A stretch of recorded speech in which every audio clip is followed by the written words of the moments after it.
ಯೇಸುವಿನ ನಾಮದಲ್ಲಿ ನಿಮ್ಮೆಲ್ಲರಿಗೂ ವಂದನೆಗಳು. ಒಂದು ಕಹಿಯಾದ ಸತ್ಯ ಅಂತ ಹೇಳ್ತಾರೆ. ಕಹಿಯಾದ ಸತ್ಯ, ಇದು ಕಹಿಯೇ ಬೇರೆ, ಸತ್ಯ ಬೇರೆ. ಏನಿದು ಈ ಕಹಿಯಾದ ಸತ್ಯ ಅಂತ ಹೇಳಿದ್ರೆ ನಮಗೆ ಬೇಡ, ಆದರೆ ಅದು ನಿಜ.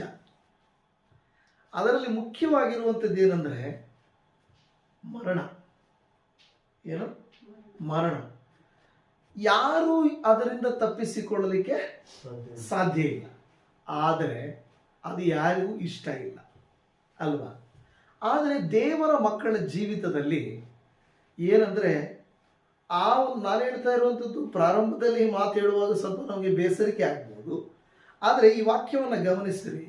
2 ಕೊರಿಂಥದವರೆಗೆ ಬರೆದ ಪತ್ರಿಕೆ 4ನೇ ಅಧ್ಯಾಯ 16ರಿಂದ 18 ವಚನಗಳ ತನಕ ಓದೋಣ. ಆ ಬೈಬಲಲ್ಲಿ ಮೇಲ್ಗಡೆ ಬರೆದಿರುವಂಥ ವಿಷಯ ನೋಡ್ರಿ. ಪರಲೋಕ ಭಾಗ್ಯವನ್ನು ಆಲೋಚಿಸುವಾಗ ಕ್ರಿಸ್ತನಲ್ಲಿರುವವರಿಗೆ ಧೈರ್ಯವಾಗುತ್ತದೆ. ನೋಡಿದ್ರ ಏನು ವಾಕ್ಯ ಇದೆ ಅಲ್ಲಿ? ಪರಲೋಕ ಭಾಗ್ಯವನ್ನ ಆಲೋಚಿಸುವಾಗ ಯಾರಿಗೆ? ಕ್ರಿಸ್ತನಲ್ಲಿರುವವರಿಗೆ ಧೈರ್ಯವಾಗುತ್ತದೆ. ನೋಡಿ, ಅತಿ ವಿಶೇಷವಾದಂಥ ಕಾರ್ಯ. ಯಾರು ಪರಲೋಕ ಭಾಗ್ಯವನ್ನ ನೆನೆಸ್ತಾರೋ, ಪರಲೋಕವನ್ನ ಪ್ರೀತಿಸುತ್ತಾರೋ, ಯಾರು ಪರಲೋಕವನ್ನು ಪ್ರೀತಿಸ್ತಾರೆ? ಕ್ರಿಸ್ತನನ್ನು ಅರಿಯದವರಲ್ಲ, ಕ್ರಿಸ್ತನನ್ನು ಅರಿತವರು ಯಾವಾಗಲೂ ಪರಲೋಕವನ್ನು ಪ್ರೀತಿ ಮಾಡ್ತಾರೆ. ನಾನು ಕೆಲವು ಕಡೆಗಳಲ್ಲಿ ಬಿಲ್ಲಿ ಗ್ರಾಹಂ ಅನ್ನುವಂಥ ಒಂದು ದೊಡ್ಡ ದೇವ ಸೇವಕರ ಮಾತನ್ನು ನಾನು ನೆನಪಿಸ್ತಾ ಇದ್ದೆ. ಆ ಬಿಲ್ಲಿ ಗ್ರಾಹಂ ಅವರು ಒಂದು ಸಾರಿ ಇಂಟರ್ವ್ಯೂ ಅವರು ಮಾಡ್ತಾರೆ. ಅಯ್ಯ, ನಿಮ್ಮ ಲೈಫು ಇಷ್ಟು ಸಕ್ಸಸ್ ಆಗಿದೆ, ನಿಮ್ಮ ಜೀವಿತದಲ್ಲಿ ನಿಮ್ಮ ಆಸೆ ಏನು, ನಿಮ್ಮ ಜೀವಿತದ ಅರ್ಥ ಏನು, ಇಷ್ಟು ಕಲಿತು ಇಷ್ಟು ಬೋಧನೆ ಮಾಡ್ತಾ ಇದ್ದೀರಲ್ವಾ, ಜೀವಿತದ ಅರ್ಥ ಏನು ಅಂತ ಅವರು ಕೇಳಿದಾಗ ಅವರು ಹೇಳಿದಂಥ ಒಂದು ಮಾತೇನೆಂದರೆ, ನಾನು ಭೂಮಿಯಲ್ಲಿ ಪ್ರಯಾಣ ಮಾಡ್ತಾ ಇದ್ದೇನೆ, ನನ್ನ ಸ್ವದೇಶಕ್ಕೆ ನಾನು ಹೋಗ್ತಾ ಇದ್ದೇನೆ. I am a traveller travelling through earth to heaven. ಅಂದರೆ ನಾವು ಇಲ್ಲಿ ಪ್ರಯಾಣ ಮಾಡ್ತಾ ಇದ್ದೀವಿ. ಸೊ ಆ ಪ್ರಯಾಣ ಮಾಡುವಾಗ ನಮ್ಮ ಗಮ್ಯ ಸ್ಥಾನ ಪರಲೋಕ, ಆದರೆ ಭೂಲೋಕ ತಾತ್ಕಾಲಿಕ.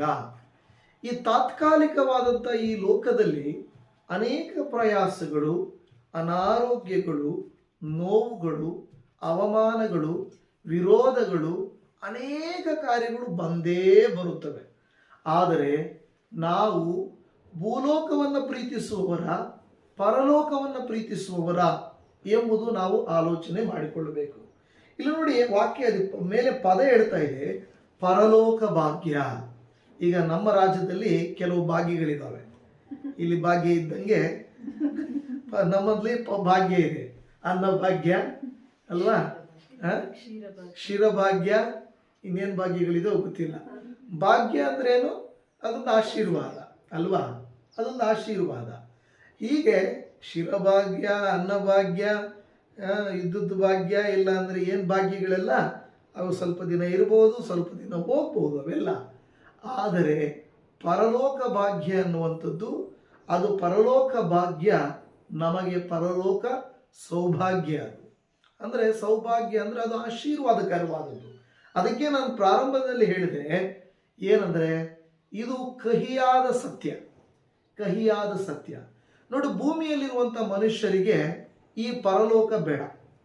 ಅವ್ರಿಗೇನು ಬೇಕಂದರೆ ಇರೋವರೆಗೂ ಚೆನ್ನಾಗಿರ್ಬೇಕು, ಖುಷಿಯಾಗಿರಬೇಕು, ಮಜಾ ಮಾಡಬೇಕು, ಅಂದುಕೊಂಡಿದ್ದೆಲ್ಲ ನಡೀಬೇಕು. ಆದರೆ ದೇವರ ವಾಕ್ಯ ಏನು ಹೇಳುತ್ತದೆ? ಒಬ್ಬ ಮನುಷ್ಯನು ಲೋಕವನ್ನೆಲ್ಲ ಸಂಪಾದನೆ ಮಾಡಿಕೊಂಡರೂ ಅವನ ಆತ್ಮ ನಷ್ಟಪಟ್ಟರೆ ಅವನಿಗೆ ಏನು ಪ್ರಯೋಜನ ಅಂತ ಕೇಳ್ತದೆ, ಹೌದಲ್ವಾ? ಸೊ ಒಂದು ಆತ್ಮ ಬೆಲೆ ಮನುಷ್ಯರಿಗೆ ಗೊತ್ತಾಗ್ತಾ ಇಲ್ಲ. ಇಲ್ಲಿ ಯಾವಾಗ ಈ ಪರಲೋಕ ಭಾಗ್ಯವನ್ನು ನಾವು ಆಲೋಚಿಸ್ತೇವೋ, ಕ್ರಿಸ್ತನಲ್ಲಿರುವವರಿಗೆ ಧೈರ್ಯವಾಗಬೇಕೇ ಹೊರತು ಭಯವಾಗಬಾರ್ದು ಅಲ್ವಾ? ಮುಂದಿನ ಭವಿಷ್ಯವನ್ನು ನೋಡುವಾಗ ನೋಡಿ, ಅನೇಕ ಸಾರಿ ನಾವು ಅಯ್ಯೋ ನನಗೆ ವಯಸ್ಸಾಗಿ ಹೋಗ್ತಾ ಇದೆ, ನನ್ನ ಬಲ ಕುಂದಿ ಹೋಗ್ತಾ ಇದೆ, ನಾನು ಅಂದುಕೊಂಡದ್ದು ಮಾಡಲಿಕ್ಕೆ ಆಗ್ತಾ ಇಲ್ಲ, ನಾನು ಅಂದುಕೊಂಡಿದ್ದು ನೆರವೇರ್ತಾ ಇಲ್ಲ, ಅದು ನಮ್ಮನ್ನೇನು ಮಾಡಿಸ್ತದೆ? ಕುಂದಿಸುತ್ತದೆ, ಕುಗ್ಗಿಸುತ್ತದೆ. ಆದರೆ ಇಲ್ಲಿ ದೇವರ ವಾಕ್ಯ ಧೈರ್ಯಪಡಿಸುತ್ತದೆ. 16ನೇ ವಚನವನ್ನು ನೋಡುವುದಾದರೆ, ಆದುದರಿಂದ ನಾವು ಧೈರ್ಯಗೆಡುವುದಿಲ್ಲ. ನೋಡಿ, ದೇವರು ನಮ್ಮನ್ನು ಧೈರ್ಯಪಡಿಸಿದರೆ ಲೋಕವು ನಮ್ಮನ್ನು ಅಧೈರ್ಯಪಡಿಸುತ್ತದೆ. ಯಾವುದೋ ಒಂದು ಕಾರ್ಯವನ್ನು ನಮ್ಮ ಮುಂದೆ ಇಟ್ಬಿಟ್ಟು, ನಿನ್ನ ಜೀವನ ಹಿಂಗಿದೆಯಲ್ವಾ, ನೀನು ಹಿಂಗಾಗ್ತಾ ಇದೆಯಲ್ವಾ, ದೇವ್ರ ನಂಬಿ ಏನು ಒಳ್ಳೇದಾಯಿತು, ದೇವ್ರ ನಂಬಿದಕ್ಕೆ ಇದೇನ ನಡೆದಿದ್ದು, ಈ ಥರದವಾದಂಥ ಅನೇಕ ಏನು ಹೇಳಿದ ಒಂದು ಕಾರ್ಯಗಳು ಲೋಕವು ನಮಗೆ ಕೊಡುತ್ತಾ ಇರ್ತದೆ. ಆದರೆ ಇಲ್ಲಿ ಪೌಲನು ಕೊರಿಂಥದವರಿಗೆ ಬರೆಯುತ್ತಾ ಹೇಳುತ್ತಾ ಇದ್ದಾರೆ, ನಾವು ಧೈರ್ಯಗೆಡುವುದಿಲ್ಲ. ನಮಗೆ ಎಷ್ಟೇ ಹಿಂಸೆ ಬರಲಿ, ಎಷ್ಟೇ ವಿರೋಧಗಳು ಬರಲಿ, ಅನಾರೋಗ್ಯಗಳು ಬರಲಿ, ಪ್ರಯಾಸಗಳು ಬರಲಿ, ನಾವು ಧೈರ್ಯ ಕೆಡುವುದಿಲ್ಲ. ಇದು ನಾವು ಹೇಳಲಿಕ್ಕೆ ಸಾಧ್ಯ ಆಗುತ್ತಾ? ಇವತ್ತು ವಿಶ್ವಾಸಿಗಳಾಗಿರುವಂಥ ನಾವು ಹೇಳಲಿಕ್ಕೆ ಸಾಧ್ಯ ಆಗುತ್ತಾ?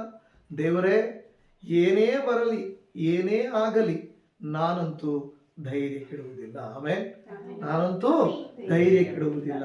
ನೋಡಿ, ಅನೇಕರಿಗೆ ಬೈಬಲಲ್ಲಿ ಅಧೈರ್ಯ ಪಡುವಂಥ ಸನ್ನಿವೇಶಗಳು ಬಂದವು, ಆದರೆ ಅವರು ಅಧೈರ್ಯ ಪಡಲಿಲ್ಲ. ಅದು ಬಹಳ ಮುಖ್ಯವಾದಂಥ ಕಾರ್ಯ. ಯೇಸು ಸ್ವಾಮಿಗೆ ನಾಳೆ ಶಿಲುಬೆ ಮರಣ ಇದೆ ಅಂತ ಗೊತ್ತು. ಯಾರಿಗಾದರೂ ನಾಳೆ ಏನೋ ನಡೆಯುತ್ತೆ ಅಂತ ಗೊತ್ತಾದರೆ ಹೆಂಗೆ ಆಗ್ತದಲ್ಲ, ಈಗ ನೋಡುವಾಗ ಯಾರಿಗಾದರೂ ಕನಸು ಬಂದ್ಬಿಟ್ರೆ ಆ ಕನಸೇ ಭಯ ಆಗ್ತದೆ. ಆ ಕನಸಲ್ಲಿ ಅಯ್ಯೋ ಹಿಂಗಾಗ್ತಾ ಇದೆ ಅಂತ ಹೇಳ್ಬಿಟ್ಟು ನಮಗೆ ತುಂಬ ಭಯ, ಆತಂಕ ಬರ್ತಾ ಇರ್ತದೆ. ಅದು ನೆನೆಸಿದ್ರೇ, ಕನಸು ನೆನೆಸಿದ್ರೇ ನಮಗೆ ಕಷ್ಟವಾಗುವುದಾದರೆ, ನಿಜವಾಗಿ ನಮ್ಮ ಜೀವಿತದಲ್ಲಿ ಏನಾದರೂ ಆಪತ್ತುಗಳು ನಡೆಯುವಾಗ ನಾವು ಧೈರ್ಯಗೆಟ್ಟು ಹೋಗ್ತೇವೆ. ಆದರೆ ದೇವರ ವಾಕ್ಯ ನಮಗೆ ಹೇಳುತ್ತಾ ಇದೆ, ನಾವು ಯಾವುದೇ ವಿಷಯದಲ್ಲಾಗಲಿ, ಯೋಬನ ಜೀವಿತದಲ್ಲಿ ನೋಡಿದಾಗ ನಮಗೆ ಗೊತ್ತು, ಅವನು ಎಲ್ಲವನ್ನು ಕಳ್ಕೊಂಡ, ಮಕ್ಕಳನ್ನ ಕಳ್ಕೊಂಡ, ಆಸ್ತಿನ ಕಳ್ಕೊಂಡ, ಆರೋಗ್ಯನ ಕಳ್ಕೊಂಡ, ಮನೆಯಲ್ಲಿನ ಹೆಂಡತಿಯ ಪ್ರೀತಿ ಕಳ್ಕೊಂಡ, ಸ್ನೇಹಿತರಿದ್ದರು ಅವರದ್ದು ಕಳ್ಕೊಂಡ, ಒಂಟಿ ಆಗೋಗಿ ತನ್ನ ದೇಹದ ಆರೋಗ್ಯವನ್ನು ಕಳ್ಕೊಂಡ್ಬಿಟ್ಟ ಕೊನೆಗೆ. ಆದರೂ ಅವನು ಧೈರ್ಯಗೆಡಲಿಲ್ಲ. ಯಾಕೆಂದರೆ ಆತನು ಹೇಳಿದ ಮಾತೇನೆಂದರೆ, ನಾನು ನಂಬಿದ ಆತನನ್ನು ನಾನು ಬಲ್ಲೆನು. ಹಲ್ಲೆಲೂಯಾ. ಅದು ಬಹಳ ಮುಖ್ಯ. ನಾನು ನಂಬಿದ ಆತನನ್ನು ನಾನು ಬಲ್ಲೆನು. ಸೊ ಇಲ್ಲಿ ನಾವು ಧೈರ್ಯಗೆಡುವುದಿಲ್ಲ. ಮುಂದೆ ಹೇಳುತ್ತದೆ, ನಮ್ಮ ದೇಹವು ನಾಶವಾಗುತ್ತಾ ಇದ್ದರು. ನೋಡಿ, ಮಕ್ಕಳಿಗೆ ಇದು ಏನು ಅರ್ಥ ಆಗಲ್ಲ. ಇದು ಅರ್ಥ ಆಗೋಷ್ಟರಲ್ಲಿ ನಮಗೇನು ಅನಿಸುತ್ತೆ ಗೊತ್ತಾ? ನನಗೆ ವಯಸ್ಸಾಗೋಗ್ತಾ ಇದೆ ಅನಿಸ್ತದೆ, ಅದಲ್ಲ? ನನಗೆ ವಯಸ್ಸಾಗೋಗ್ತಾ ಇದೆ. ಮೊದಲು ಕೆಲವು ಸಾರಿ ನಾವು ಹೇಳ್ತೀವಿ, ಇವಾಗ ಅಂದ್ಕೊಳ್ಳೋದು, ಸ್ಕೂಲಲ್ಲಿ ಇದ್ದಂಗೆ ಇದ್ದರೆ ಚೆನ್ನಾಗಿರ್ತಾ ಇತ್ತು, ಕಾಲೇಜಲ್ಲಿ ಇದ್ದಂಗೆ ಇದ್ದರೆ ಚೆನ್ನಾಗಿರ್ತಾ ಇತ್ತು, ಏನು ಖುಷಿಯಾಗಿತ್ತು ಲೈಫಪ್ಪ, ಅಲ್ವಾ? ಆರಾಮಾಗಿತ್ತು, ಏನು ಟೆನ್ಷನ್ ಇಲ್ಲ, ದುಡಿಬೇಕು ಅಂತಿಲ್ಲ, ನೋಡ್ಬೇಕಂತಿಲ್ಲ, ಅಲ್ವಾ? ಯಾರೋ ಏನೋ ಮಾಡಿಕೊಡ್ತಾರೆ, ಕಾಲೇಜ್ಗೆ ಹೋದ್ವಿ, ಸ್ಕೂಲ್ಗೆ ಹೋದ್ವಿ, ಆಟ ಆಡಿದ್ವಿ, ತಿಂದ್ವಿ, ಬಂದ್ವಿ, ಫ್ರೆಂಡ್ಸ್ ಜೊತೆ ಇದ್ವಿ, ಸಂತೋಷ ಆಗ್ತಾಯಿತ್ತು. ಇವಾಗ ಆ ಖುಷಿಯೆಲ್ಲ ಇಲ್ಲ, ಹಂಗೇ ಇರಬೇಕಾಗಿತ್ತಲ್ವಾ ಅಂತ ಅಂದುಕೊಳ್ತೇವೆ. ನಮ್ಮ ದೇಹದ ಪರಿಸ್ಥಿತಿಯನ್ನು ನೋಡುವಾಗ, ನಮ್ಮ ಶರೀರದ, ನಮ್ಮ ಕುಟುಂಬದ, ನಮ್ಮ ಮಕ್ಕಳ ಪರಿಸ್ಥಿತಿಯನ್ನು ನೋಡುವಾಗ ಇಲ್ಲಿ ಹೇಳುವ ಹಾಗೆ ನಮ್ಮ ದೇಹವು ನಾಶವಾಗುತ್ತಾ ಇದ್ದರು. ನಾಶವಾಗುತ್ತಾ ಅನ್ನುವಂಥ ಪದ ಇಲ್ಲಿ ನಾವು ನೋಡುವಾಗ ಇಂಗ್ಲಿಷ್ ಹೇಳ್ತದೆ ಇಸ್ ವೇಸ್ಟಿಂಗ್ ಅವೇ ಅಂತ ಹೇಳ್ತಾರೆ. ಅಂದರೆ ನಮಗನಿಸುತ್ತೆ, ಅಯ್ಯೋ ಮೊದಲು ಶಕ್ತಿ ನನಗಿಲ್ವೇ, ಮೊದಲಿನ ಆರೋಗ್ಯ ನನಗಿಲ್ವೇ, ಮೊದಲಿನ ಆದಾಯ ನನಗಿಲ್ವೇ, ಮೊದಲಿಲ್ವೇ ಅಂತ ಅಂದುಕೊಳ್ಳುವಾಗ ನಮಗೆ ಬಹಳ ಬೇಸರಿಕೆ ಆಗುತ್ತದೆ, ಬಹಳ ನೋವಾಗುತ್ತದೆ. ಆದರೆ ದೇವರ ವಾಕ್ಯ ಹೇಳುತ್ತದೆ, ನಾವಾದರೂ ಧೈರ್ಯ ಇಡಬಾರದು. ಅಷ್ಟೇ ದೇವರ ವಾಕ್ಯ ಹೇಳೋದು. ಮುಂದಿನ ವಾಕ್ಯ ಹೇಳುತ್ತದೆ, ನಮ್ಮ ಅಂತರ್ಯವು ದಿನೇ ದಿನೇ ಹೊಸದಾಗುತ್ತಾ ಬರುತ್ತದೆ. ಶರೀರ ಏನಾಗುತ್ತೆ? ನಾಶವಾಗ್ತಾ ಹೋಗಿದೆ. ಆತ್ಮ ಏನಾಗುತ್ತೆ? ಹೊಸದಾಗ್ತಾ ಇಲ್ವೇ? ಅದು ಕಡಿಮೆ ಆಗ್ತಾ ಹೋಗ್ತಾ ಇದೆ, ಇದು ಜಾಸ್ತಿ ಆಗ್ತಾ ಹೋಗ್ತಾ ಇದೆ. ಅದೇ ಇರುವುದು. ಆದರೆ ಒಂದು ವೇಳೆ ನಾವೇನಾಗ್ಬೋದು, ಶಾರೀರಿಕ ಶಕ್ತಿಯನ್ನು ಹೆಚ್ಚಿಸ್ಕೊಳ್ಬೋದು, ಏನಾದರೂ ತಿಂದು ಏನಾದರೂ ಮಾಡಿ. ಆತ್ಮ ನಷ್ಟಪಡ್ತಾ ಇದ್ದರೆ ಯಾರೂ ಒಂದು ಹೇಳಿ ನೋಡ್ರಿ, ಕೆಲವು ಸಾರಿ ದಿಢೀರ್ನೆ 60 ವಯಸ್ಸಾಗುವಾಗ ದೇಹದಲ್ಲಿ ಬಲ ಎಲ್ಲ ಕಡಿಮೆ ಆಗೋಗ್ಬಿಡ್ತದೆ, ಕುಗ್ಗಿ ಹೋಗ್ತದೆ. ಈಗ ಸೂರ್ಯನು ಹುಟ್ಟುವಾಗ ಎಷ್ಟು ಪ್ರಕಾಶಮಾನವಾಗಿ ಮೇಲೆ ಏರಿ ಹೋಗ್ತಾನೆ, ಮಧ್ಯಾಹ್ನದವರೆಗೂ ಚೆನ್ನಾಗಿ ಬಿಸಿ ಬಿಸಿ ಬಿಸಿ ಬಿಸಿ, ಅದಾದಮೇಲೆ ತಣ್ಣಗೆ ಹೋಗ್ತಾನೆ. ನಮ್ಮ ಲೈಫು ಅಷ್ಟೇ. ಮೇಲಕ್ಕೆ ಹೋಗುವಾಗ ನಿಗಿ ನಿಗಿ ನಿಗ ಅಂತ ಹೋಗ್ತದೆ, ಚೆನ್ನಾಗಿ ಪ್ರಾಯ ಎಲ್ಲ ಹೋಗಿ ಏನೆಲ್ಲ ಮಾಡಬಲ್ಲೆವು ಅನಿಸ್ತದೆ, ಆಮೇಲೆ ತಣ್ಣಗಾಗುತ್ತೆ. ಹಂಗೆ ಲೈಫ್ ಅನ್ನೋದು ಕೂಡ ಅದೇ ರೀತಿಯಲ್ಲಿ ಆಗುವಾಗ ದೇವ್ರ ವಾಕ್ಯ ಹೇಳ್ತದೆ, ಅಂತರಂಗ, ನಮ್ಮ ನಂಬಿಕೆ, ನಮ್ಮ ನಿರೀಕ್ಷೆ, ನಮ್ಮ ಜೀವಿತ, ನಮ್ಮ ಆತ್ಮಿಕತೆ ಏನಾಗಬೇಕು? ಬಲವಾಗಿ ಮಾರ್ಪಡಬೇಕು. 17ನೇ ವಚನ ಹೇಳ್ತದೆ, ಹೇಗೆಂದರೆ ಕ್ಷಣ ಮಾತ್ರವಿರುವ ನಮ್ಮ ಹಗುರವಾದ ಸಂಕಟ, ಕ್ಷಣ ಮಾತ್ರವಿರುವ ಹಗುರವಾದ ಸಂಕಟ. ಕೆಲವು ಸಾರಿ ಏನ್ ಮಾಡ್ತಾರೆ, ಇಂಜೆಕ್ಷನ್ ಕೊಡ್ತಾರೆ ಅಲ್ವಾ? ಇಂಜೆಕ್ಷನ್ ಕೊಡುವಾಗ ನೋವಾಗುತ್ತೆ ಹೋಗಲ್ವಾ? ನೋವಾಗುತ್ತೆ. ಆದ್ರೆ ಇಂಜೆಕ್ಷನ್ ಕೊಟ್ಟ ಮೇಲೆ ನಮ್ಗೇನಾಗುತ್ತೆ? ನೋವು ಕಡಿಮೆ ಆಗುತ್ತೆ ಅಲ್ವಾ? ಅವಾಗ ನಮ್ಗೆ ಅನಿಸುತ್ತೆ ಚುಚ್ಚುವಾಗ ನೋವಾಯಿತು, ಬಟ್ ಪರವಾಗಿಲ್ಲಪ್ಪ, ನೋವು ಕಡಿಮೆ ಆಯಿತು. ಚುಚ್ಚುವಿಕೆ ಅನ್ನೋದು ನಮಗೆ ನೋವು ಕೊಡುತ್ತೆ, ಆಪರೇಷನ್ ಅನ್ನೋದು ನೋವು ಕೊಡುತ್ತೆ, ಏನಾದರೂ ಗಾಯ ಅನ್ನೋದು ನೋವು ಕೊಡುತ್ತೆ. ಆದರೆ ಕೆಲವು ಸಾರಿ ಅದನ್ನು ತೆಗೆಯುವುದು, ಅದನ್ನು ನಾವು ಮಾಡುವುದು ನಮಗೆ ಒಳ್ಳೆಯದು. ಅದು ನಮ್ಮ ದೇಹಕ್ಕೂ ನಮ್ಮ ಮನಸ್ಸಿಗೂ ಅದು ಒಳ್ಳೆಯದು. ಕ್ಷಣ ಮಾತ್ರವಿರುವ ನಮ್ಮ ಹಗುರವಾದ ಸಂಕಟವು ಅತ್ಯಂತ ಅಧಿಕವಾದ ಪ್ರತಿಫಲವನ್ನು ಉಂಟು ಮಾಡಿ ನಮಗೆ ನಿರಂತರವಾಗಿರುವ ಗೌರವವಾದ ಪ್ರಭಾವವನ್ನು ದೊರಕಿಸುತ್ತದೆ. ಎಕ್ಸಾಮ್ ಯಾರಿಗೂ ಇಷ್ಟ ಇಲ್ಲ ಅಲ್ವಾ? ಆದರೆ ಎಕ್ಸಾಮ್ ಕಷ್ಟನೇ, ಆದರೆ ಎಕ್ಸಾಮ್ ನಂತರನೇ ಫಲ ಅಲ್ವಾ? ಅದೇ ರೀತಿ ಇಂಟರ್ವ್ಯೂ ಯಾರಿಗೂ ಇಷ್ಟ ಇಲ್ಲ, ಆದರೆ ಆ ನಂತರ ನಾವು ನೋಡುವಾಗ ಕೆಲಸ ಬರುವಾಗ ಸಂತೋಷ ಆಗ್ತದೆ. ಹಾಗೆ ಒಂದೊಂದು ಸ್ವಲ್ಪ ಅಲ್ಪ ಕಾಲ ನಮಗೆ ಬಹಳ ನೋವಾಗುತ್ತದೆ, ಆದರೆ ನಿತ್ಯವಾದದ್ದನ್ನು ನಾವು ಆಲೋಚನೆ ಮಾಡಬೇಕು. ಯಾವಾಗಲೂ ಅಲ್ಪವಾದದ್ದನ್ನು ನಾವು ಆಲೋಚನೆ ಮಾಡಬಾರದು. ಅಲ್ಪ ನೋವನ್ನು ನಾವು ನೋಡ್ತಾ ಕೂತ್ಕೊಂಡ್ರೆ ಅಧಿಕವಾದಂಥ ಆಶೀರ್ವಾದವನ್ನು ನಾವು ಕಳ್ಕೊಳ್ತೇವೆ. ಇವತ್ತು ಅಯ್ಯೋ, ನಾನು ದೇವರ ಹತ್ರ ಕೂತ್ಕೊಂಡ್ರೆ, ಪ್ರಾರ್ಥನೆ ಮಾಡ್ತಾ ಕೂತ್ಕೊಂಡ್ರೆ, ಈ ಚರ್ಚು ಅಂತ ಹೋಗ್ತಾ ಇದ್ರೆ ನಮಗೆ ದುಡಿಮೆ ಎಲ್ಲಿಂದ ಬರುತ್ತೆ, ದುಡ್ಡು ಎಲ್ಲಿಂದ ಬರುತ್ತೆ ಅಂತ ನಾವು ಈ ಥರ ಯೋಚನೆ ಮಾಡ್ಬೋದು. ನೋಡಪ್ಪ, ಅವರೆಲ್ಲ ದುಡಿತಾರೆ, ಪ್ರಯಾಸ ಎಲ್ಲ ದುಡಿದು ಪ್ರಯಾಸ ಪಟ್ಟ ಮೇಲೆ ಕೊನೆಗೆ ಏನಿದೆ? ಯಾರ ಕೈಯಲ್ಲಿ ಏನು ಕೂಡ ಉಳಿಯಲ್ಲ. ಆದರೆ ಇರುವಾಗಲೇ ಭಕ್ತಿಯನ್ನು, ದೇವರ ಮೇಲಿನ ನಂಬಿಕೆಯನ್ನು ನಾವು ಹೆಚ್ಚಿಸಿಕೊಳ್ಳುವುದು ಬಹಳ ಅವಶ್ಯ. ಆದ್ರಿಂದ 18ನೇ ವಾಕ್ಯ ಹೇಳುತ್ತದೆ, ನಾವು ಕಾಣುವಂಥದ್ದನ್ನು ಲಕ್ಷಿಸದೆ ಕಾಣದಿರುವಂಥದ್ದನ್ನು ಲಕ್ಷಿಸುವವರಾಗಿದ್ದೇವೆ. ಕಾಣುವಂಥದ್ದೇನು? ಎಲ್ಲ ಲೌಕಿಕವಾದಂಥ ಕಾರ್ಯಗಳು. ಇವುಗಳನ್ನು ನಾವು ಯಾವಾಗಲೂ ಕಣ್ಣು ಮುಂದೆ ಇಟ್ಕೊಳ್ಳೋದಲ್ಲ. ಲೋಕವನ್ನಾಗಲಿ ಲೋಕದಲ್ಲಿರುವಂಥವುಗಳನ್ನಾಗಲಿ ಪ್ರೀತಿಸಬೇಡಿರಿ. ನೀವು ಭೂಲೋಕದಲ್ಲಿದ್ದರೂ ಪರಲೋಕ ಭಾವದವರಾಗಿರ್ರಿ ಅಂತ ದೇವ್ರ ವಾಕ್ಯ ಹೇಳುತ್ತದೆ. ಹೌದು, ಅವಶ್ಯಕತೆ ಇದೆ, ನಾವು ದುಡಿಬೇಕು, ಕೆಲಸ ಮಾಡಬೇಕು, ಎಲ್ಲ ಮಾಡಬೇಕು, ಮಾಡಬೇಡ್ರಿ ಅಂತ ಬೈಬಲ್ ಹೇಳಿಲ್ಲ.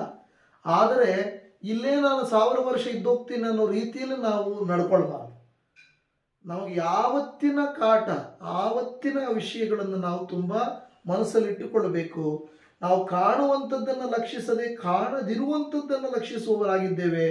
ಕಾಣುವಂಥದ್ದು ಸ್ವಲ್ಪ ಕಾಲ ಮಾತ್ರ ಇರುವುದು, ಕಾಣದಿರುವಂಥದ್ದು ಸದಾ ಕಾಲ ಇರುವುದು. ಹಲ್ಲೆಲೂಯಾ. ಏನಂತ? ಕಾಣದಿರುವುದೇನಂತೆ? ಸದಾ ಕಾಲ ಇರ್ತದೆ. ಹಾಗಾದ್ರೆ ಕಾಣದಿರುವುದು ಯಾವುದು, ಕಾಣುವುದು ಯಾವುದು? ಕಾಣುವುದು. ಈ ಉದಾಹರಣೆಗೆ ಒಂದು ಮನೆ ಕಟ್ತೀವಿ, ಮನೆಗೆ ಇಷ್ಟು ವರ್ಷ ಅಂತ ಇರುತ್ತೆ. ಅಷ್ಟು ವರ್ಷ ಆದಮೇಲೆ ಆ ಮನೆಗೆ ಆಯಸ್ಸು ಮುಗೀತು ಆಗ್ತದೆ. ಒಂದು ವಾಹನ ಕೊಡುತ್ತೇವೆ, ಮುಗೀತು. ಅದೊಂದು ವೇಳೆ ಮಕ್ಕಳು ಇರ್ತಾರೆ, ಅವರು ಸಣ್ಣ ಪ್ರಾಯದಲ್ಲಿರುವಾಗ ನಮ್ಮ ಜೊತೆನೇ ಇರ್ತಾರೆ, ಓಡಾಡ್ತಾ ಇರ್ತಾರೆ. ಸ್ವಲ್ಪ ದಿನ ಹೋದ್ಮೇಲೆ ಅವರಿಂದ ನಾವು ಹೋಗ್ತಾ ಇರಬೇಕು ಅಲ್ವಾ? ಫಸ್ಟ್ ನಮ್ಮಿಂದೆ ಬರ್ತಾ ಇರ್ತಾರೆ, ಆಮೇಲೆ ಅವ್ರನ್ನ ಹಿಂದೆ ಹೋಗ್ಬೇಕು, ಆಮೇಲೆ ಅವರು ನಮ್ಮ ಹಿಂದೆನೇ ಬರಲ್ಲ, ಎಲ್ಲಿ ಹೋಗ್ತಾರೋ ಗೊತ್ತಿಲ್ಲ. ಅವರೊಂದು ದಾರಿ, ನಾವೊಂದು ದಾರಿ ಅಲ್ವಾ? ಒಂದು ಸ್ಕೂಲು ಕಾಲೇಜ್ ಹೋಗ್ಬಿಟ್ರೆ ಅಷ್ಟೇ, ಅವ್ರವ್ರ ಕೆಲಸ ಕಾರ್ಯ ಅವ್ರು ಹೋಗ್ಬಿಡ್ತಾರೆ, ಅವ್ರದ್ದೇ ದಾರಿ, ನಮ್ಮದೇ ಬೇರೆ ದಾರಿ. ಅಂದರೆ ಜೀವನ ಇಷ್ಟೇ. ಸೊ ಈ ರೀತಿಯಾಗಿರುವಾಗ ಈ ಎಲ್ಲ ಪ್ರಯಾಸಗಳು ಏನಿದೆಯಲ್ಲ ಇದೆಯಲ್ವಾ, ಇದು ನಿರಂತರ ಅಲ್ಲ. ಆದರೆ ದೇವರೊಟ್ಟಿಗೆ ನಾವು ಎಷ್ಟು ಸಂಬಂಧವನ್ನು ಹೊಂದಿರುತ್ತೇವೋ ಅದು ಬಹಳ ಮುಖ್ಯವಾದಂಥ ಕಾರ್ಯವಾಗಿದೆ. ಆದುದರಿಂದ ದೇವರು ಕಳೆದ ವರ್ಷವೆಲ್ಲ ನಮ್ಮನ್ನು ಕಾಪಾಡಿದ್ದಾರೆ. ಹೊಸ ವರ್ಷದಲ್ಲಿ ನಾವು ಹೊಸ ತೀರ್ಮಾನಗಳನ್ನು ತೆಗೆದುಕೊಳ್ಬೇಕು. ಏನು ಹೊಸ ತೀರ್ಮಾನಗಳು ದೇವರೇ? ಈ ಹೊಸ ವರ್ಷದಲ್ಲಿ ನಾನು ಲೋಕಕ್ಕೋಸ್ಕರವಾಗಿ ಅಲ್ಲದೆ ನಿನಗೋಸ್ಕರವಾಗಿ ನಾನು ಆಲೋಚಿಸಬೇಕು, ನಿನಗೋಸ್ಕರ ನಾನು ಜೀವಿಸಬೇಕು, ನಿನ್ನಲ್ಲಿ ನಾನು ಜೀವಿಸಬೇಕು. ನಿನಗೆ ಮೆಚ್ಚುಗೆಯಾಗಿ ಜೀವಿಸಬೇಕು ಅಂತ ನಾವು ಜೀವಿಸಿದರೆ ದೇವರೇನು ನಮ್ಗೆ ಆರೋಗ್ಯ ಕೊಡಲ್ಲ ಅಂತ ಹೇಳಲ್ಲ, ನಮಗೆ ಆಶೀರ್ವಾದ ಕೊಡಲ್ಲ ಅಂತ ಹೇಳಲ್ಲ. ಯಾಕೆಂದರೆ ಮತ್ತಾಯ 6:33 ಹೇಳಿದ ಪ್ರಕಾರವಾಗಿ ನೀವು ಮೊದಲು ದೇವರ ರಾಜ್ಯಕ್ಕಾಗಿಯೂ ನೀತಿಗಾಗಿಯೂ ತವಕ ಪಡಿರಿ, ಅವುಗಳ ಕೂಡ ಇವೆಲ್ಲವೂ ನಿಮಗೆ ದೊರಕುವು. ದೇವರು ಖಂಡಿತ ಏನು ಆತನು ಕೋಪಿಷ್ಠನಲ್ಲ, ಅಸೂಯೆ ಪಡೋನಲ್ಲ. ದೇವರು ಕೆಟ್ಟದ್ದಕ್ಕೇನು ಕಾರಣನೂ ಅಲ್ಲವೇ ಅಲ್ಲ. ಆತನು ಒಳ್ಳೆಯವನು, ಆತನು ನಮಗೆ ಒಳ್ಳೆಯದನ್ನೇ ಮಾಡುವನು. ಹಾಗಾದರೆ ನಾನು ನಂಬುತ್ತೇನೆ, ಇಲ್ಲಿ ಹೇಳಿದ ಹಾಗೆ ನಾವು ಧೈರ್ಯಗೆಡುವುದಿಲ್ಲ. ಇದೇ ನಮಗೆ ಬೇಕಾಗಿರೋ ಮುಖ್ಯವಾದ ಮಾತು. ನಮ್ಮ ಶರೀರ ನಶಿಸಿ ಹೋಗ್ತಾ ಇರಬಹುದು, ಲೌಕಿಕವಾಗಿ ನಮಗೆ ಏನೋ ಉನ್ನತವಾದ ಕಾರ್ಯಗಳು ನಡೆಯದೇ ಇರಬಹುದು, ಆದರೆ ನಾವೇನಾಗಬಾರದು, ಧೈರ್ಯಗೆಡಬಾರದು. ನಾವು ಧೈರ್ಯವಾಗಿದ್ದುಕೊಂಡು ಏನಂದ್ರೆ ಬರುವಂಥದ್ದನ್ನ ಸದಾಕಾಲ ಇರುವಂಥದ್ದನ್ನು ನಾವು ಯಾವಾಗಲೂ ನಿರೀಕ್ಷಿಸುವವರಾಗಿರಬೇಕು. ನಾನು ಪ್ರಾರ್ಥಿಸ್ತೇನೆ, ದೇವರು ತಾನೇ ನಮ್ಮೆಲ್ಲರಿಗೆ ಆ ರೀತಿಯಾಗಿ ಸಹಾಯ ಮಾಡಿಕೊಡಲಿ. ಈ ವರ್ಷವೆಲ್ಲ ನಮ್ಮನ್ನು ಕಾದ ಕರ್ತನು ಇನ್ನು ಬರುವ ವರ್ಷದಲ್ಲಿ ಆ ಧೈರ್ಯ ನಮಗೆ ಕೊಡಲಿ. ನಾವು ಓಡೋಗೋಕ್ಕಾಗಲ್ಲ ಅಲ್ವಾ? ಅನಾರೋಗ್ಯ ಬಂತು ಅಂದರೆ ಓಡೋಗೋಕ್ಕಾಗುತ್ತಾ? ಕಷ್ಟ ಬಂತು ಅಂದರೆ, ಪ್ರಯಾಸ ಬಂತು ಅಂದರೆ, ಹಿಂಸೆ ಬಂತು ಅಂದರೆ ಓಡೋಗೋಕ್ಕಾಗ ಎಲ್ಲಿ ಓಡೋಗ್ತೀಯ? ಎದುರಿಸಬೇಕು. ಅದನ್ನು ಎದುರಿಸಿ ನಿಲ್ಲುವಾಗ ಅದು ನಮ್ಮನ್ನು ಬಿಟ್ಟು ಓಡಿ ಹೋಗ್ತದೆ. ಅದಕ್ಕೆ ಮೊಟ್ಟ ಮೊದಲನೇದಾಗಿ ಅದೇನು ಹೇಳ್ತಾರಲ್ಲ, ಧೈರ್ಯ ಇರೋದಿಗೆ ಉಲ್ಕಡ್ಡಿ ಕೂಡ ಬಹಳದ ಸಹಾಯ ಮಾಡ್ತದಂತೆ, ಕಾಪಾಡ್ತದಂತೆ. ಒಂದು ನಮಗೆ ಬರ್ತದೆ, ಎಲ್ಲೋ ನೀರಲ್ಲಿ ಮುಳುಗೋಗ್ತಾ ಇದ್ರೆ ಒಂದು ಉಲ್ಕಡ್ಡಿ ಕಾಣಿಸ್ತಂತ ತಿಳ್ಕೊಳ್ಳಿ, ಏನೋ ಇಲ್ಲ ಐತೆ ತಡೆಯಪ್ಪ, ಏನೋ ಮಾಡು ಮೇಲಕ್ಕೆ ಬರೋಣ ಅನ್ನೋದು ಧೈರ್ಯ ಬರ್ತದೆ. ಅದೇ ಒಂದು ವೇಳೆ ಅಧೈರ್ಯ ಇರೋನಿಗೆ ನೀನು ಮರದ ಕೊಂಬೆ ಕೊಟ್ಟರು ಕೂಡ, ಮರನ ಹಾಕಿದ್ರು ಕೂಡ ಅಯ್ಯೋ ನಾನು ಇದನ್ನ ಹಿಡ್ಕೊಂಡ್ರೆ ಒಳಗೆ ಮುಳುಗೋಗ್ಬಿಡ್ತೀನಿ ಅಂತಾರಂತೆ. ಸೊ ಧೈರ್ಯ ಅಲ್ಪವನ್ನು ಅಧಿಕ ಮಾಡ್ತದೆ, ಆದರೆ ಅಧೈರ್ಯ ಅಧಿಕವಾದದ್ದನ್ನು ಕೂಡ ಅಲ್ಪ ಮಾಡಿಬಿಡ್ತದೆ. ನಂಬಿಕೆ ಬಹಳ ಮುಖ್ಯ, ಧೈರ್ಯ ಬಹಳ ಮುಖ್ಯ. ಏನೇ ಬರಲಿ ನನ್ನ ದೇವರು ನನ್ನ ಸಂಗಡ ಇರುತ್ತಾನೆ. ಯಾಕೆ ದೇವರು ಹೇಳಿದ್ದಾರೆ, ಯುಗದ ಸಮಾಪ್ತಿಯವರೆಗೂ ನಾನೇ ನಿಮ್ಮ ಸಂಗಡ ಇರುತ್ತೇನೆ. ನನ್ನನ್ನು ಕೇಳಿಕೋ, ನನ್ನನ್ನು ಬೇಡಿಕೋ, ನಾನು ನಿನಗೆ ಸಹಾಯ ಮಾಡ್ತೇನೆ ಅಂತ ದೇವರು ಹೇಳ್ತಾನೆ. ಹಾಗಾದರೆ ನಾವು ಕಣ್ಣುಗಳನ್ನು ಮುಚ್ಚಿ ಪ್ರಾರ್ಥನೆ ಮಾಡಿಕೊಳ್ಳೋಣ. ದೇವರ ಕರುಣೆಯ ಕರಕ್ಕೆ ನಮ್ಮನ್ನು ಒಪ್ಪಿಸಿಕೊಳ್ಳೋಣ. Thank you Jesus. ಅಪ್ಪ, ನಿನ್ನ ನಾಮವನ್ನು ಘನಪಡಿಸುವಂತೆ, ನಿಮ್ಮ ವಾಕ್ಯಗಳನ್ನು ಆಲಿಸುವಂತೆ ನೀವು ನಮಗೆ ಕೊಟ್ಟಂತ ಅವಕಾಶಕ್ಕಾಗಿ ನಿಮಗೆ ಸ್ತೋತ್ರ ಮಾಡುತ್ತಾ ಇದ್ದೇವೆ. ಹೌದು ಸ್ವಾಮಿ, ನಿನ್ನ ಮಾತುಗಳು ಜೀವಕರ. ಅಧೈರ್ಯವುಳ್ಳವರಿಗೆ, ದೇವರ ಬಾಧೆಯಲ್ಲಿರುವವರಿಗೆ, ಬಲಹೀನತೆಯಲ್ಲಿರುವವರಿಗೆ ಧೈರ್ಯವನ್ನು ಕೊಡುವಂತ ದೇವರು ನೀನಾಗಿದ್ದೀ. ಸ್ತೋತ್ರ. ಹೌದಪ್ಪ, ನೀನು ನಮ್ಮ ಮೇಲೆ ಸೋರಿಸಿದ ಕೃಪೆಗಾಗಿ ಸ್ತೋತ್ರ ಮಾಡುತ್ತಾ ಇದ್ದೇವೆ. ಕಳೆದ ದಿನಮಾನಗಳಲ್ಲೆಲ್ಲ ಯಾವುದೋ ಕಾರ್ಯಗಳು ನಮ್ಮನ್ನು ಕುಗ್ಗಿಸಿ, ಬಲಹೀನಪಡಿಸಿ, ಅಧೈರ್ಯಪಡಿಸಿ ನಮ್ಮನ್ನು ಬಾಧಿಸಿರಬಹುದು. ಆದರೆ ನೀವು ಹೇಳ್ತಾ ಇದ್ದೀರಪ್ಪ, ಕ್ರಿಸ್ತನಲ್ಲಿರುವವರು ಧೈರ್ಯವಾಗಿರುತ್ತಾರೆ, ಕ್ರಿಸ್ತನನ್ನು ನಂಬಿದವರು ಧೈರ್ಯವಾಗಿರುತ್ತಾರೆ. ಏನೇ ಪರಿಸ್ಥಿತಿಗಳು ಬಂದರೂ ಎದುರಿಸಲಿಕ್ಕೆ ಬೇಕಾದ ಕೃಪೆಯನ್ನು ನೀವು ನಮಗೆ ಅನುಗ್ರಹಿಸಿ ಕೊಡುತ್ತೀರಿ. ನಿಮಗೆ ಸ್ತೋತ್ರ ಅಪ್ಪ. ನಿಮ್ಮ ಸೇವಕರುಗಳು ಅಪ್ಪ, ಹಳೆಯ ಒಡಂಬಡಿಕೆಯಲ್ಲಿ ಹೊಸ ಒಡಂಬಡಿಕೆಯಲ್ಲಿ ನೋಡುವಾಗ ದೇವರೇ, ಅನೇಕರು ಹಿಂಸೆಯನ್ನು ಅನುಭವಿಸಿದರು, ಸಿಂಹಗಳ ಗವಿಗೆ ಹೋದರು, ಬೆಂಕಿಯ ಬಳಿಗೆ ಹೋದರು, ಕರ್ತನೇ ಅನೇಕ ವಿರೋಧಗಳನ್ನು ಎದುರಿಸಿದರು, ತೊಂದರೆಗಳನ್ನು ಎದುರಿಸಿದರು, ಸೆರೆಮನೆಗಳಿಗೆ ಹೋದರು. ಆದರೆ ಅವರು ಧೈರ್ಯಗೆಡಲಿಲ್ಲ, ಅವರು ಮಾಡಬೇಕಾಗಿರುವುದನ್ನು ಬಿಟ್ಟು ಬಿಡಲಿಲ್ಲ. ಹಾಗೆಯೇ ನಮ್ಮನ್ನು ಕೂಡ ನೀನು ಧೈರ್ಯಪಡಿಸು. ನಮ್ಮ ಗುರಿ ಮುಟ್ಟುವ ತನಕ ಈ ಲೋಕದ ಯಾತ್ರೆಯಲ್ಲೆಲ್ಲ ನಿನ್ನ ಆಶೀರ್ವಾದದಿಂದ ತುಂಬಿಸಲ್ಪಡಲಿ. ಕರ್ತನೇ, ಇಲ್ಲಿ ತಲೆಗಳನ್ನ ಬಾಗಿಸಿ ಪ್ರಾರ್ಥಿಸುತ್ತಿರುವಂತ ನಮ್ಮ ಒಬ್ಬೊಬ್ಬರನ್ನು ನಿನ್ನ ಕರುಣೆಯ ಕರಕ್ಕೆ ಒಪ್ಪಿಸಿ ಕೊಡುತ್ತಾ ಇದ್ದೇವೆ. ಅನುಗ್ರಹ ಮಾಡು, ಆಶೀರ್ವಾದ ಮಾಡು ಸ್ವಾಮಿ. ದೇವರೇ, ಪ್ರತಿ ಮನಸ್ಸು, ಪ್ರತಿ ಮನೆ, ಪ್ರತಿಯೊಬ್ಬರು ನಿನ್ನ ವಾಕ್ಯವನ್ನು ಕೇಳಿದ ಮೇಲೆ ಅಪ್ಪ ಕರ್ತನೇ, ಆಶೀರ್ವಾದಗಳು, ಅನುಗ್ರಹಗಳು ಹೊಂದಿಕೊಳ್ಳುವಂತೆ ನೀನು ಕಾರ್ಯ ಮಾಡು ಸ್ವಾಮಿ ದೇವರೇ. ಯಾಕೆಂದರೆ ನೀನೇ ಹೇಳಿದ್ದಿ, ಇಮ್ಮಾನುವೇಲ್ ದೇವರಾಗಿ ನಾನು ನಿಮ್ಮ ಸಂಗಡ ಇರುವೆನು ಎಂಬುದಾಗಿ. ಅದಕ್ಕಾಗಿ ನಿನಗೆ ವಂದನೆ ಕರ್ತನೆ. ನಾವು ಕೈ ಹಾಕಿದ ಕೆಲಸಗಳನ್ನು ಸಫಲಪಡಿಸು, ನಮ್ಮ ಪ್ರಯಾಣಗಳನ್ನು ಸಫಲಪಡಿಸು. ನಾವು ಎದುರಿಸುತ್ತಿರುವ ಅನಾರೋಗ್ಯ, ಹಣಕಾಸಿನ ತೊಂದರೆಗಳು, ಶತ್ರುವಿನ ಕಾಟಗಳು, ದೇವರೇ ಸ್ಥಳದಲ್ಲಿ ನಮಗೆ ವಿರೋಧಗಳು, ನಮ್ಮ ಸುತ್ತಲೂ ನಮಗೆ ಆಗುವಂತ ನಷ್ಟಗಳು, ಇವೆಲ್ಲವನ್ನ ಯೇಸುವಿನ ನಾಮದಲ್ಲಿ ಒಪ್ಪಿಸಿ ಕೊಡುವಾಗ ನೀವು ತಾನೇ ಮೊರೆಯನ್ನ ನೀವು ಆಲಿಸಿ ಸದುತ್ತರವನ್ನ ದಯಪಾಲಿಸಿ ಕೊಡಿರಿ. ನಿರೀಕ್ಷೆಯನ್ನು ಹುಟ್ಟಿಸಿ ನೀನು ನಮ್ಮನ್ನ ಬಲಪಡಿಸಿ ನಡೆಸಬೇಕೆಂಬುದಾಗಿ ಬೇಡಿಕೊಳ್ಳುತ್ತಾ ಇದ್ದೇವೆ. ಖಂಡಿತ ಎಲ್ಲವೂ ನಿಮಗೆ ಸಾಧ್ಯ. ನಮ್ಮನ್ನೇ ನಿನ್ನ ಕರುಣೆಯ ಕರಕ್ಕೆ ಒಪ್ಪಿಸಿ ಕೊಡುತ್ತಾ ನಿನ್ನ ಪ್ರೀತಿಗೆ ಕರ್ತನೆ ನಮ್ಮನ್ನು ಒಪ್ಪಿಸಿ ಕೊಡುತ್ತಾ ಇದ್ದೇವೆ. ಪ್ರತ್ಯೇಕವಾಗಿ ಅಪ್ಪ ಈ ಮನೆಗಾಗಿ ನಾವು ಪ್ರಾರ್ಥಿಸ್ತಾ ಇದ್ದೇವೆ. ದೇವರೇ ಕರ್ತನೆ, ದೇವರೇ ನೀನು ಇವರನ್ನು ಏರ್ಪಡಿಸಿಕೊಂಡಿದ್ದೀಯ ದೇವರೇ. ಅದರ ನಂತರ ಅನೇಕ ವಿಧವಾದಂತ ಹೋರಾಟಗಳು ಅವರ ಜೀವಿತಗಳಲ್ಲಿ ಬಂದಿದ್ದಾವೆ, ಆದರೆ ನೀನು ಅವರನ್ನ ಕೈ ಬಿಟ್ಟಿಲ್ಲ ಸ್ವಾಮಿ, ನೀನು ಅವರನ್ನ ತೊರೆದಿಲ್ಲ ಸ್ವಾಮಿ. ಅನೇಕ ದಿನಗಳು ಆಸ್ಪತ್ರೆಗಳಲ್ಲಿಯೇ ಅವರು ಕಳೆಯುವಂತ ಸ್ಥಿತಿ ಬಂದಿದ್ದಾಗಿ ನಾವು ಪ್ರಾರ್ಥಿಸ್ತಾ ಇದ್ದೇವೆ. ಹೌದು ಸ್ವಾಮಿ, ಇವೆಲ್ಲವುಗಳನ್ನ ಅವರು ನೋಡ್ತಾ ಇದ್ದಾರೆ, ಆದರೆ ಒಂದು ಮಾತ್ರ ಅವರ ಮನಸ್ಸಲ್ಲಿ ದೃಢವಾಗಿ, ಇಗೋ ನಾನು ನಂಬಿದ ದೇವರು ನನ್ನನ್ನಾಗಲಿ ನನ್ನ ಮನೆಯನ್ನಾಗಲಿ ನನ್ನ ಮಕ್ಕಳನ್ನಾಗಲಿ ಕೈ ಬಿಡುವುದಿಲ್ಲ, ಆತನು ನಮಗೆ ಸಹಾಯ ಮಾಡುತ್ತಾನೆ ಎಂದು ಅವರ ನಂಬಿಕೆಯನ್ನು ಹೆಚ್ಚಿಸಪ್ಪ. ಲೋಕದಲ್ಲಿ ಜನರು ಯಾರು ಏನೇ ಹೇಳಲಿ ಸ್ವಾಮಿ, ಅದಕ್ಕೆ ಕಿವಿಗೊಡದಂತೆ ನಿಮ್ಮನ್ನು ದೃಷ್ಟಿಸಿ ನಡೆಯುವುದಕ್ಕೆ ಸಹಾಯ ಮಾಡಿ ಮಾಡುತ್ತಾ ನಮ್ಮನ್ನೇ ನಿನ್ನ ಕರುಣೆಯ ಕರಕ್ಕೆ ಒಪ್ಪಿಸಿಕೊಡುತ್ತಾ ನಮ್ಮ ರಕ್ಷಕನು ಕರ್ತನು ಒಡೆಯನು ಕ್ರಿಸ್ತನಾದಂತ ನಜರೇತಿನ ಯೇಸುವಿನ ನಾಮದಲ್ಲಿ ಪ್ರಾರ್ಥಿಸುತ್ತೇವೆ ತಂದೆ.